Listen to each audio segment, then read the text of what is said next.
Nice. I think we're live. Good evening, everyone. Yes, there I am. Hope everyone's having a good time. Bee Pepper, Namaste Ninjas. It's so simple, really. Live and let live. The end. The end. Distract yourself from this. Yeah, that's a nice one. How's everyone doing today?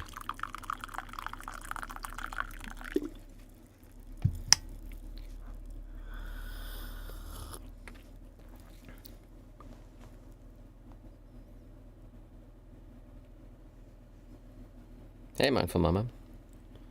Nice to see you. Hey, Catherine. Andreas, nice to see you as well.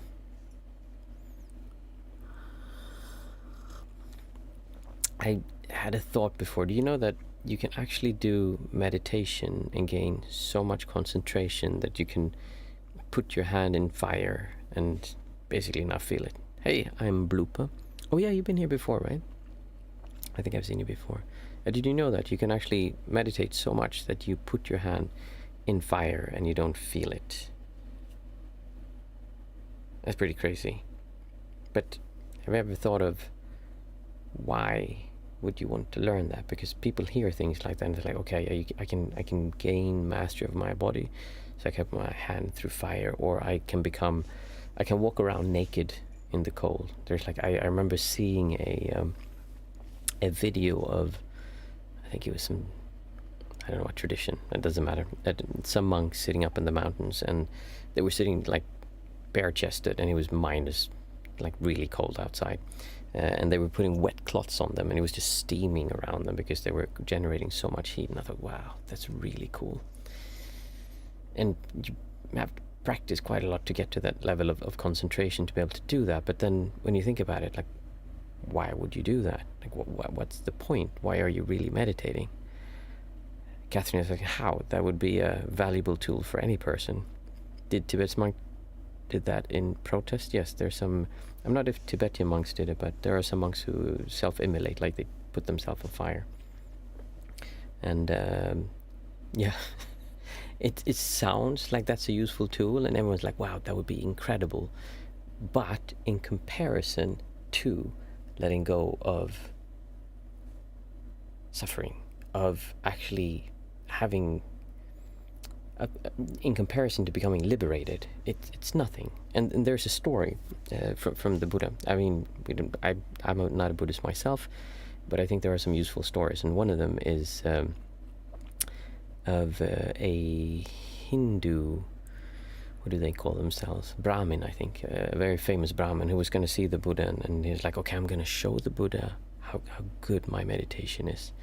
So when the Buddha comes, he sits and he says, okay, I want to show you, I have some special skills. So he takes his hand and he does like this, and there's ashes coming out of his hands. And that's a very, like traditionally a something that monks or meditators could do that was seen as like high powers. So he did that, and then the Buddha looked at him and he went up to the fire, he picked up some ashes and he did. And then after that, I can't remember the second one, but I know the third one was that he said, okay, now he was not impressed by the first two, but this third one is really going to impress him. So he sits there and he really concentrates. And eventually he starts to levitate, and he levitates. And they're sitting next to a river, so he levitates over the river to the other side of the river. And he thought, now he's going to be impressed. And so then the Buddha walks down, and there's a bridge, and he walks over the bridge and goes over to the other side. And the point is that, like, these things are incredible. I mean, they're insanely, if you think about it, that you can actually do that. But in comparison to what we're trying to do, they're not really useful. I mean, it's good to have good concentration, but it would be much more enjoyable, beneficial for you and for everyone if you could actually let go of this sense of me that is distorting, fighting everyone, creating conflict, and just creating all this tension around the world. That would be much more useful than being able to levitate over a river. And also think about it, how much sense of self would that create? Like, yes, I'm a strong yogi, I can fly and go over here. So from the perspective of what we're trying to do, those things aren't actually very useful. They can even be detrimental because they create a lot of sense of self in Blue Book. But that concentration is useful to attain your goals quicker. Yeah, it's good to have good concentration for sure. You haven't tested it? No, not. I have no interest in that. Like, why would I? It's like I said, why would I need that in comparison to being able to let go of this pressure that you have around yourself to the world? It's nothing. JVB, I can just imagine the Buddha saying, "Bro, you do too much." Yeah, exactly. Not to belittle the work and effort and skill required to do that, if that's even possible. I mean, the levitating, I have never seen anyone do that, and I've never heard anyone. Well, I've heard people claim they can do it, but I never had anyone actually show it to me. Putting hands in fire, like I haven't seen that, but I've seen photos of monks doing things to themselves.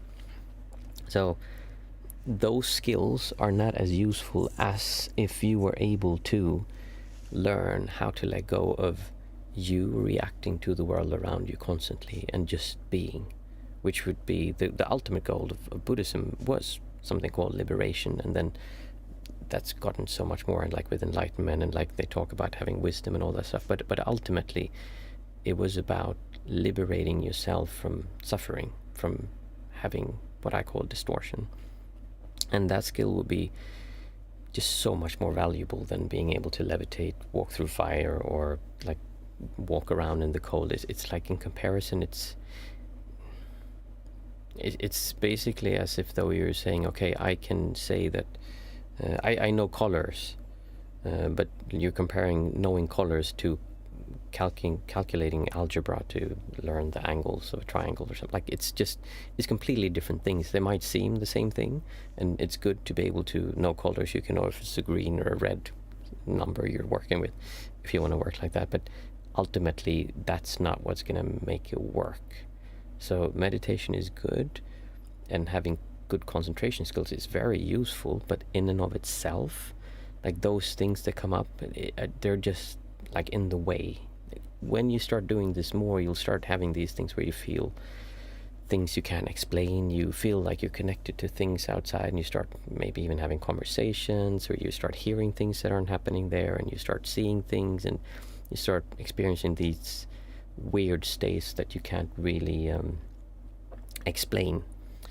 And it's easy to get caught up in those and think that that's important, but it really is not. I mean, they're fun, and some of the things you can experience can actually be useful, but most of the time people tend to hold on to those and identify with them, and then they start pushing against everyone else because, like, they don't understand this. I've done this. I have this superpower that I can feel this. Or I saw the light.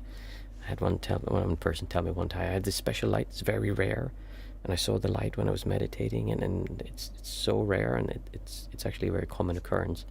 When you gain high concentration, you can see it's called a nimitta, so it can be like a circle of light you can see, and you're usually filled with very strong emotions at the same time, like powerful euphoria even.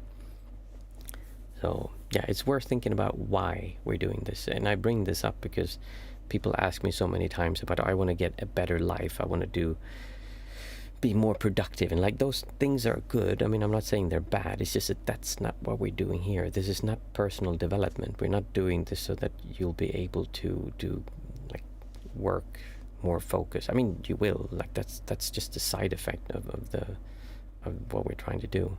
But ultimately what we're trying to do is help you learn how to enjoy being wherever you are without having this, because we believe, we have so many superhero movies now, we believe that if I would just have the superpower to fly, then I would be, so if I could walk through fire, can you imagine? Oh my, no. You would just want something else. You haven't overcome this thing here that makes you believe, if I could only. So I'm going to hold off feeling enjoyment and appreciation of being here and being alive with all these incredible people, things, animals, like smell, scents, all these impressions. I'm just going to wait feeling like this is incredible and amazing, and admire the world as it is until I do this thing. imagine if you didn't have to do that thing, but you could actually right now enjoy being here, enjoy being alive, enjoy just sitting and being calm, and people say things to you and there's no like need to defend yourself because there's nothing there to defend. Not because you're pushing it down and not feeling anything, but because there's nothing coming up that needs to be protected. I'm Blupa. Is your goal to diminish suffering of others in this world, and what are your thoughts on effective altruism? No, my goal is, well, yes and no. My goal is mainly to see if I can take this so far so that all of this distortion disappears, so that it's actually possible to be liberated, basically. That would be that you take away all the distortion and pushing and pulling, and then there's just a sense of appreciation of being here. And you can experience this in like non-dual or non-centric states, as I call it. Something I find really enjoyable and that I like to do is to help others do that as well. I really enjoy seeing another person who realizes that they don't need to gain the fame, gain the partner, gain the money, gain the weight, gain whatever it is they think, or lose the weight, whatever it is they think they need to change for them to allow themselves to be happy. When they can enjoy being them just as they are, not because they're like, oh, it's okay, I'm like this, no, just really accepting who you are and feeling that that's okay. That's something I really enjoy. But I don't see it as my goal in that way.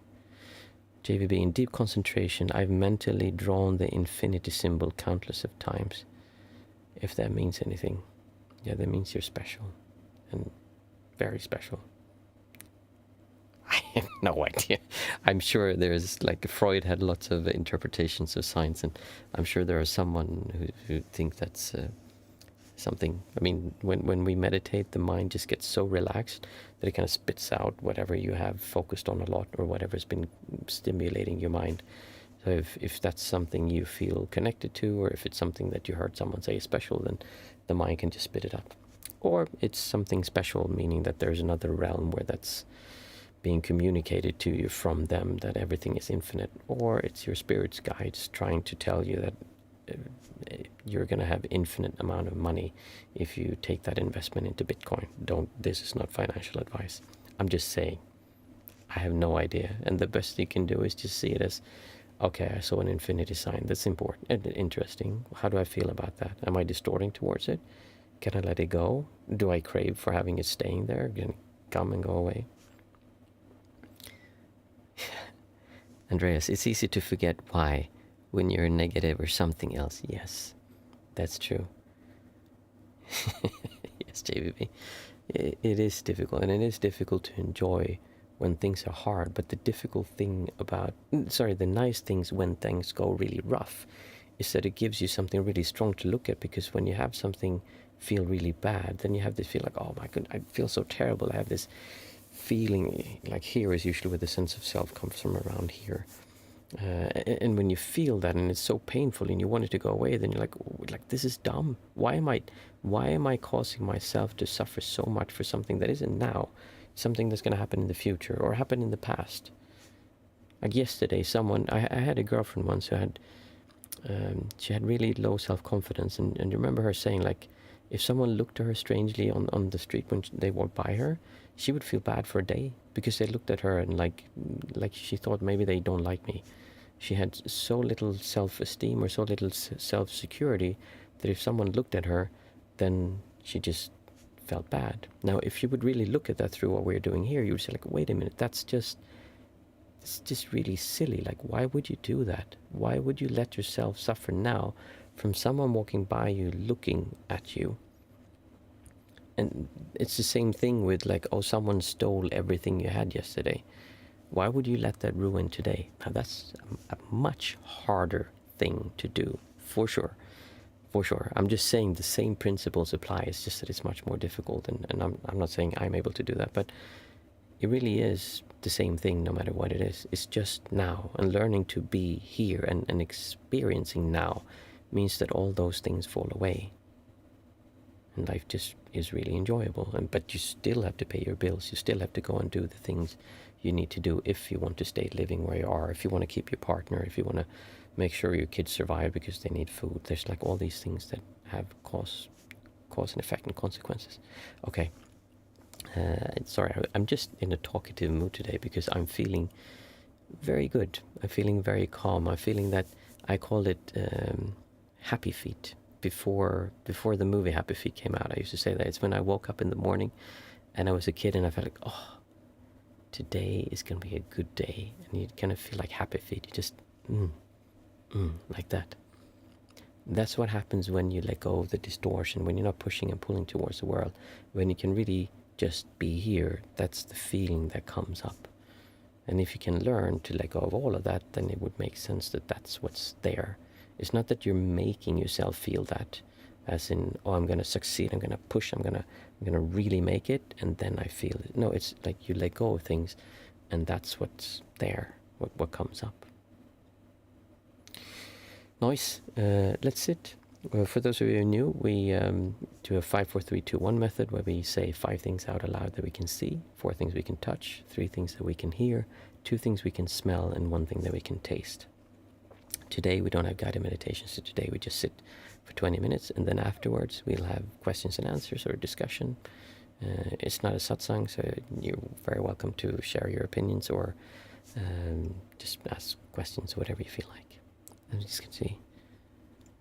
How do you explain children that are suffering from sickness, or how do you help them avoid that suffering? I mentioned effective altruism because it's the way I feel I can help the most vulnerable.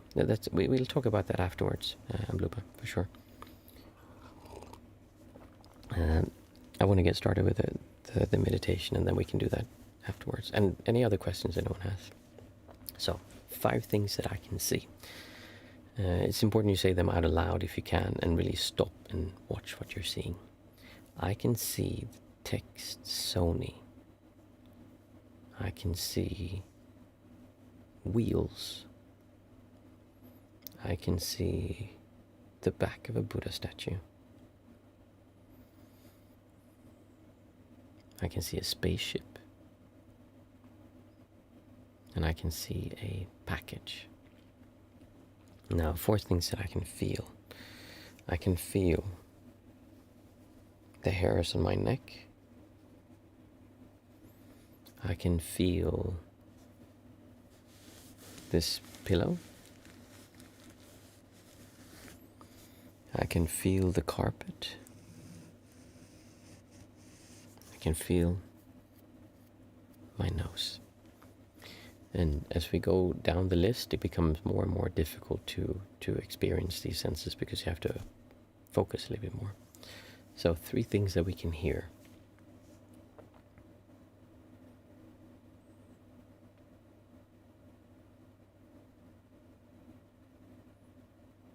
I hear a humming sound.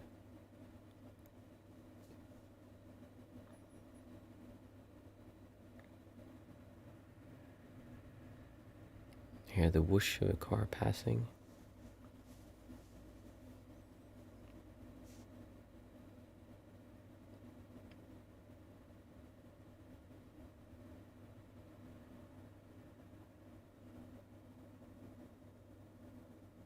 And I hear my computer fan.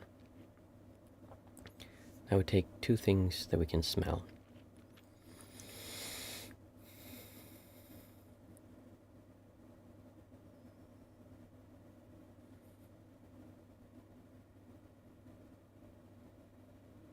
I can smell apple.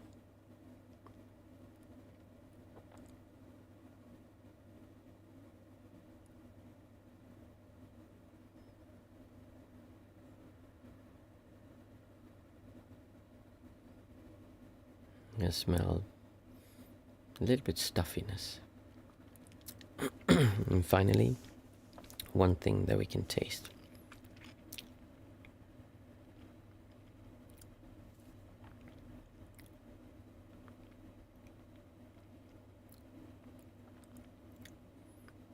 I can taste tea.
If you want, you're welcome to keep on sitting or ask any questions you have or share whatever you feel like. I recommend you that when you finish your sitting and open your eyes, take it slow for a while and try to keep the awareness of what's happening inside with you as you start getting up from the meditation and moving around, so you don't just like get up and then start running around. One thing I highly recommend you to try is if you meditate by yourself, after you meditated and your bell rings, okay, I'm done, then I'd like you to pick up your phone and just first sit with your phone for a while and feel that it's okay to just hold it, look if there's any distortions, then start your phone and put on Facebook, Instagram, or whatever kind of makes you distort, and see what it feels like to watch that while you're in this calm state, and see if you can feel yourself distorting and pushing and having contractions towards what you're seeing. Really good and useful exercise. Let's see, I'm Bloopa asked something just before we started meditating. How do you explain children that are suffering from sickness, or how do you help them avoid that suffering? I mentioned effective altruism because in the way I feel I could help the most vulnerable. So that's, first of all, how do you explain children that are suffering from sickness, or how do you help them avoid suffering? Those are two completely different things. I'm not even sure they're related. The first one asks, how do you explain children that are suffering? I have no explanations for that. That sucks. That's really terrible. We have a close friend whose daughter's child got cancer, and she's 10 years old. Absolutely terrible. I can't even imagine what that's like to go through as a parent for the child. It's just mind-boggling. But that's what it is. I have no explanation for it, is what I'm trying to say. These things I don't try to explain. Or how do you help them avoid that suffering? Well, then depends on what you mean. Do you mean avoid the suffering as in not get sick, or do you mean avoid suffering while they are sick? How do you explain to children? Sorry, mistype. Explain what? Explain how to deal with suffering, you mean?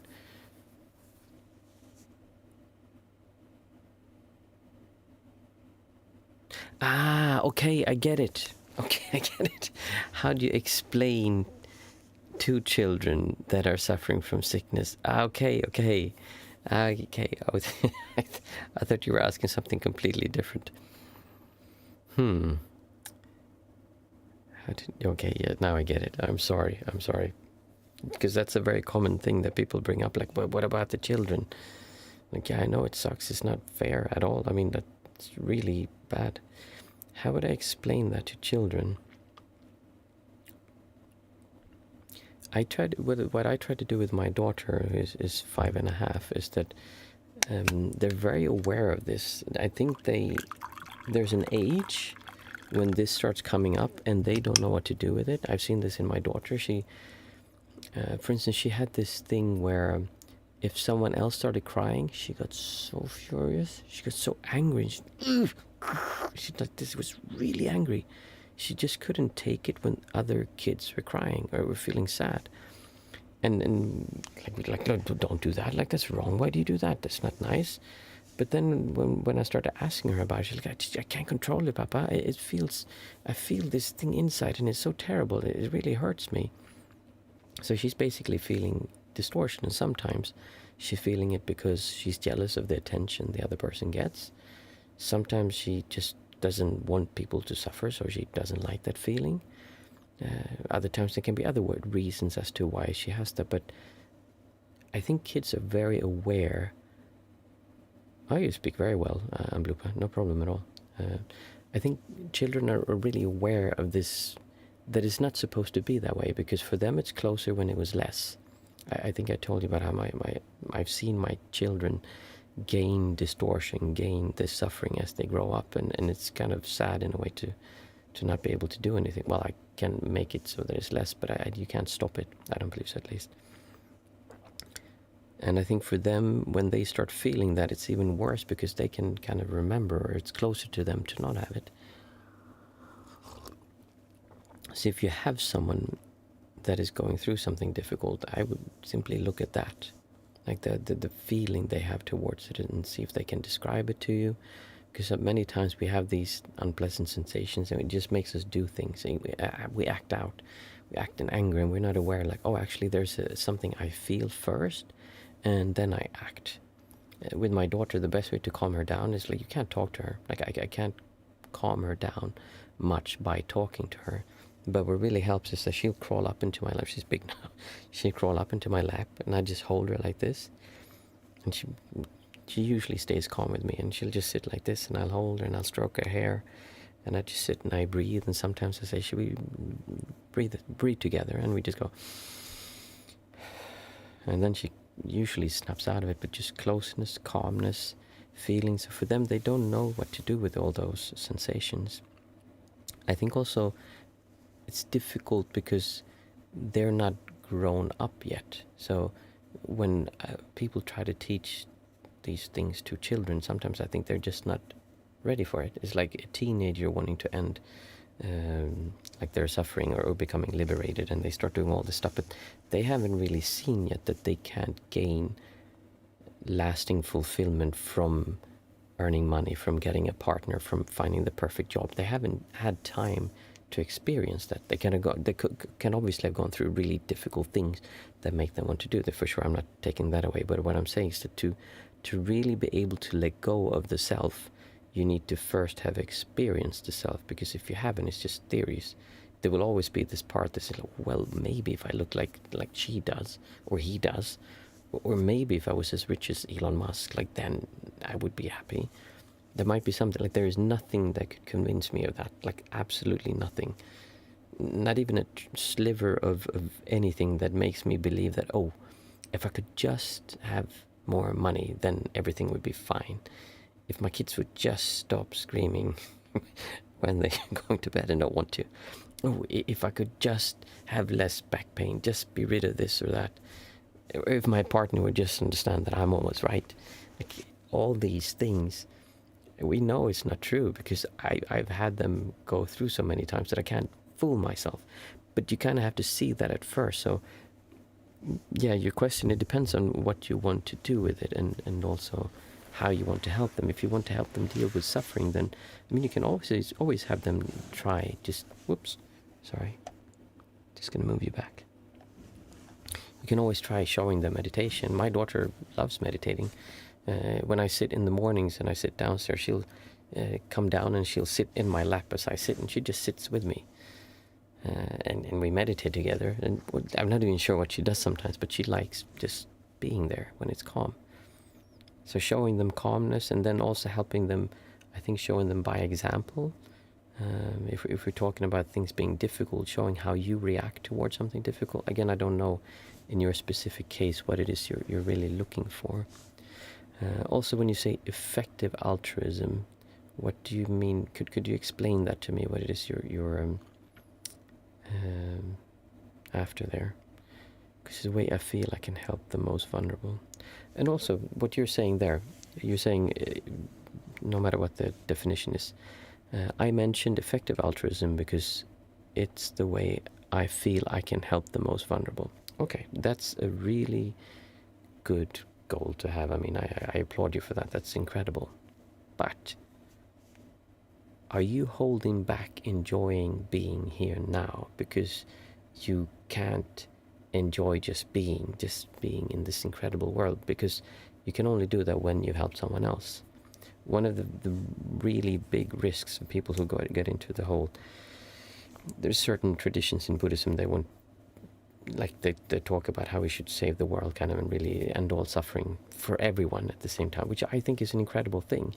But what happens to many people who do that is that they start feeling bad because look at them suffering there, look at them suffering there, look at all this terrible thing. And so their altruism, or wanting to help other people, feeling is coming from pain. It's coming from the self.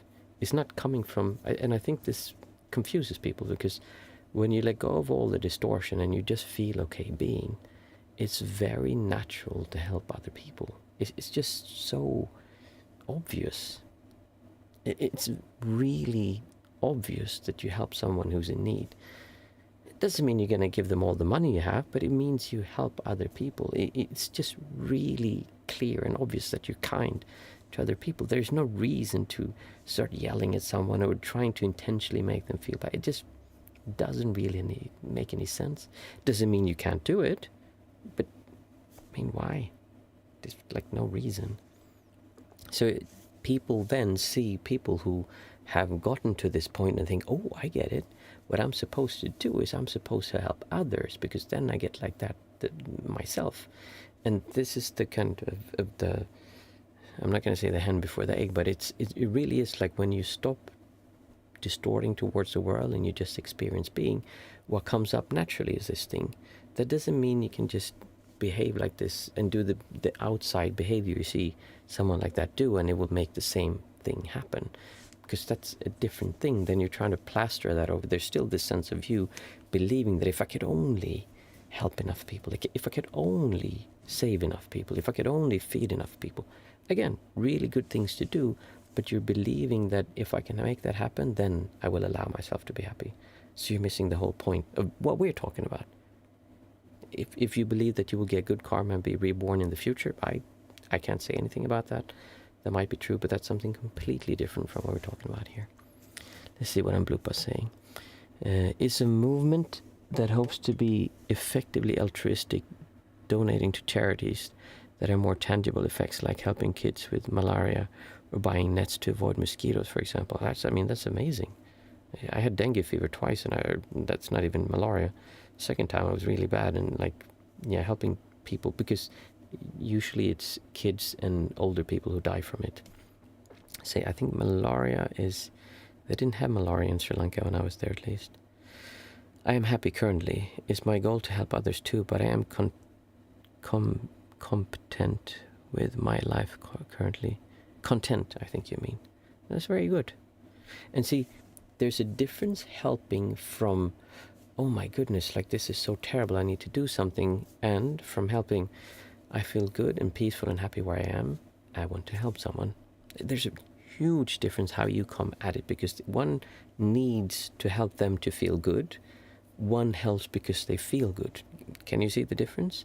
If I feel bad and I need to help others to make myself feel good, that's very different from, I feel really good, so I think I'll help someone. This is a really different approach. JVB, when the Buddha left his palace, what specific suffering did the Buddha see that made him seek enlightenment? I'm not really a Buddhist, but I remember the story kind of. I think what it was that he had a child, and so his child was born, and he named him, I hope I remember this correctly, but I think it's Raula. Correct me if someone, shame Jack is in here, he would have known. I think it was Raula, and it means tether, if I remember correctly. Tether meaning, you know how a ship has a tether to it, it can't leave the harbor. So he named his son someone who basically holds him down and can't let him become what he wants to be.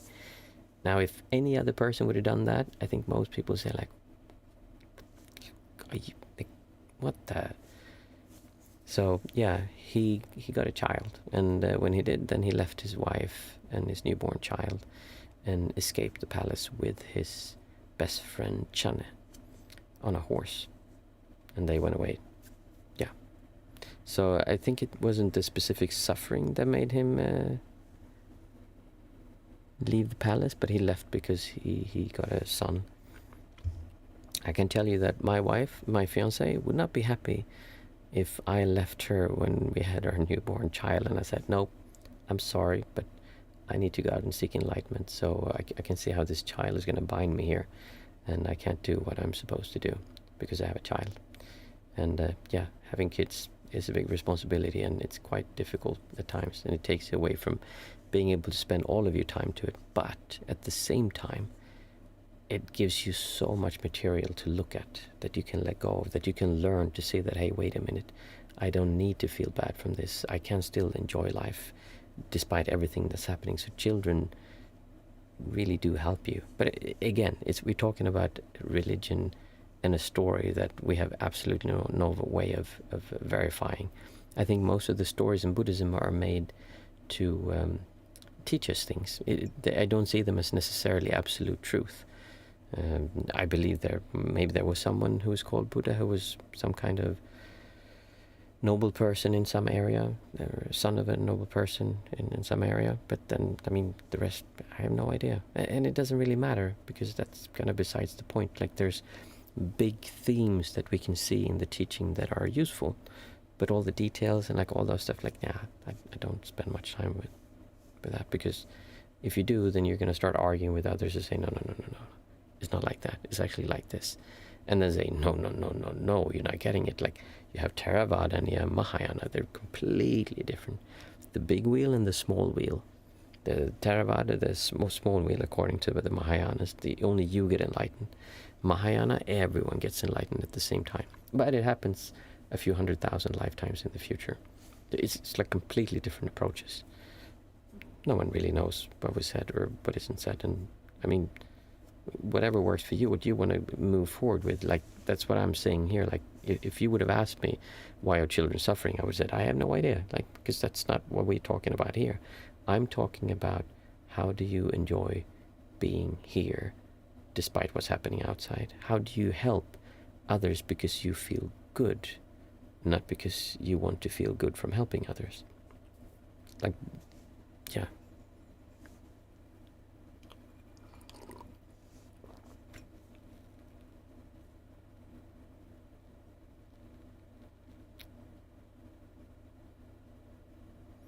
It's nice feeling good. It's nice enjoying just being alive. And it's nice sharing that, because other people around you will feel better when you feel good. I mean, there is no one who reacts stronger, like you were asking before, Amblupa. I think one of the things children pick up on the most is your feelings, like how you're experiencing the world. If you come in with a motive or another agenda, they can feel that.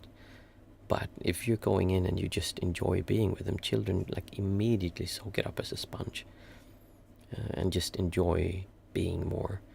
There'll be less fights with your partner, with people around you, because you don't have to defend yourself or your opinion. Like, you'll just be, and you just enjoy whatever it is. It's just easier to get around in life when you focus on not fighting everything and not having to have this like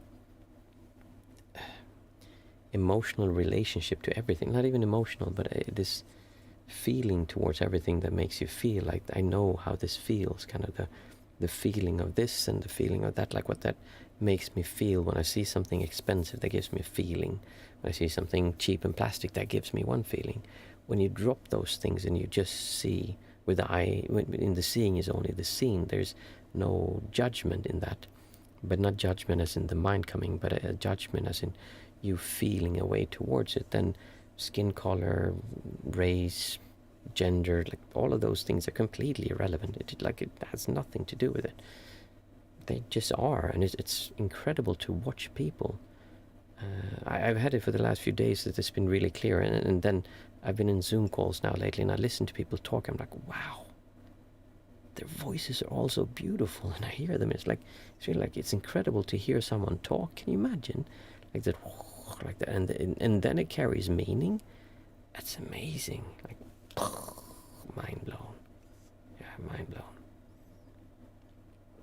So getting away from the feeling that you know everything, that you know how the world works, and becoming basically, we have a saying in Sweden called barnasinne, and there's a song like about having your barnasinne left. So having the kind of the attitude as a child, being a little bit, not dumb, but like just childish, like, I don't know how this works, I don't know how this one works. I know that I shouldn't like start banging on it, but not feeling like you understand everything. And I'm talking about feeling. I'm not saying like if you know how a car works when you drive it, don't think you don't know it. That's not what I'm saying. I'm saying feeling wise. When I'm talking about these things, I'm not coming in here as like, okay, I know how this is, I'm convinced about this, and you're gonna get it. And if someone says something else, they're just wrong, and I get like engaged. I can see how someone gives you another explanation and I disagree with it, but I don't need to like go in with the self, and I can see how that starts creating a self if I start. Let's just see. It truly is. I will try to include the 5, 4, 3, 2, 1 exercise to my daily life. I wanted it to be longer. Yes, that's children love that one, by the way. I do it with my kids sometimes. My oldest one. They really like it. They like being with you. They like you giving them attention. And focusing on your senses with a child is a really good way of giving them attention. So going through 5 things you can see, 4 things you can touch, 3 things that you can hear, 2 things that you can smell, and 1 thing you can taste. They love it. And it'll be fun for them. And it really brings them out of whatever they're into if they're having a hard time. If they're willing to do it. If they're too angry or too upset, then they can't. But doing it playfully, they soak those kind of things up. Thank you. I'm nice to hear that, Andreas. It's actually quite late. I've had a really nice time tonight. Thank you, everyone. I say that all the time. I love these evenings and sittings and talking like this. And it's so fun to see questions and just share your thoughts. I appreciate that. Let's see, Thursday today. Next week we'll have Monday sitting again. So I hope, I hope everyone's gonna have a really good weekend. I'm actually gonna go see one of my favorite movies. Just a side note, Alien Romulus. I'm gonna go see with my oldest friend, who I've known since I was 4 years old. So I've known him for 42 years. And we used to watch Aliens, the second movie, together. I probably watched that movie 100 times. It was like our favorite movie when we grew up. So I'm going to a village, Gothenburg, a city nearby. And we're going to watch it together. So I'm expecting a really fun time this weekend. Yeah, I hope it's good as well. It better be. I think it will be. But I hope everyone else has a great weekend as well. And I'll see you on Monday again when we have guided sitting. Thank you.